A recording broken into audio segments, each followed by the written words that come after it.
1995 की एक सर्दी भरी रात थी। लक्ष्मीनगर दिल्ली की एक तंग और अंधेरी गली में सब लोग गहरी नींद में डूबे हुए थे। ठंडी हवा खिड़कियों के कोने हिला रही थी और हर घर के अंदर सिर्फ खामोशी थी।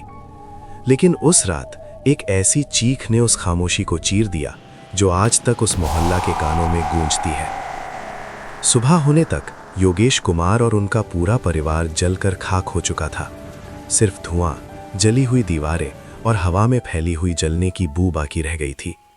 पर सवाल तब भी था और आज भी है, क्या ये सिर्फ एक शॉर्ट सर्किट था या फिर कुछ और?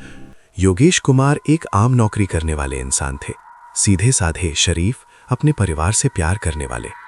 लेकिन पिछले कुछ महीनों से वो अपने करीबी लोगों को एक अजीब बात बताया करते थे। उनका कहना था कि उनके घर में कुछ ठीक नहीं है। रात को दरवाजे खुद ब खुद बंद हो जाते थे, बिजली के स्विच अपने आप ऑन हो जाते थे और उनकी छोटी बेटी ने एक रात रोकर कहा था कि उसने कमरे के कोने में एक परछाई देखी है। पड़ोसियों ने इसे अंधविश्वास कहा, किसी ने कहा घर पुराना है, किसी ने कहा बच्ची की कल्पना होगी। लेकिन योगेश ने बात को हल्का नहीं लिया। उन्होंने लोकल पुलिस स्टेशन में एक छोटी सी कंप्लेंट भी लिखवाई थी। ये सब सही है जी, बिल्कुल सही है, सोच लो।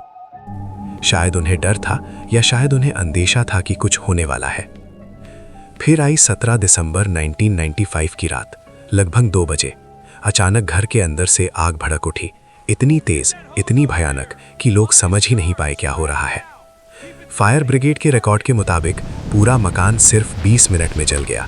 20 मिनट, बस इतना ही वक्त लगा सब कुछ खत्म होने में। ऑफिशियल रिपोर्ट ने कहा इलेक्ट्रिकल शॉर्ट सर्किट, केस बंद, फाइल क्लोज्ड। लेकिन कुछ बातें फाइल में दर्ज नहीं हुई। पहला सवाल, घर की वायरिंग नई थी, सिर्फ 1 साल पहले बदली गई थी। दूसरा, पड़ोसियों ने ब्लास्ट जैसी आवाज सुनी थी, जैसे गैस सिलेंडर फटा हो, लेकिन इन्वेस्टिगेशन में सिलेंडर बिल्कुल सही मिला।